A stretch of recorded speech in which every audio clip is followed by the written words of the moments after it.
السلام علیکم ورحمۃ اللہ وبرکاتہ۔ خیال ٹی وی پہ آنے کا بہت شکریہ۔ میں ہوں آپ کا دوست محمد علی خضر، اور اس ویڈیو میں ہم بات کریں گے اپنی عورت کو خواب میں طلاق دینا، اس کی تعبیر کیا ہے۔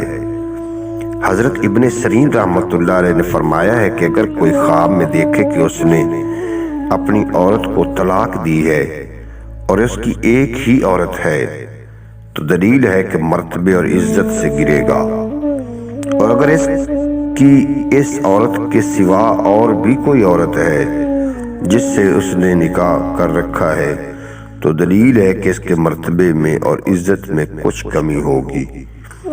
حضرت جعفر صادق علیہ السلام نے فرمایا ہے کہ اگر کوئی خواب میں دیکھے کہ اس نے عورت کو طلاق دی ہے تو دلیل ہے کہ ایسا کام کرے گا کہ جس سے پشیمان ہوگا، اور اگر کوئی خواب میں دیکھے کہ اس نے عورت سے مال لے کر اس کو طلاق دی ہے، اور اگر خواب میں خلا کرنا یعنی عورت سے مال لے کر طلاق دینا دولت مندی کی دلیل ہے۔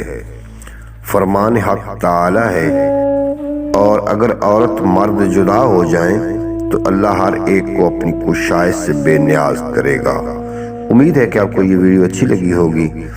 اگر اچھی لگی ہو تو چینل کو سبسکرائب فرما کے بیل نوٹیفیکیشن پریس کرنا۔ ملتے ہیں اگلی ویڈیو میں آپ کا اور میرا۔ اللہ حافظ۔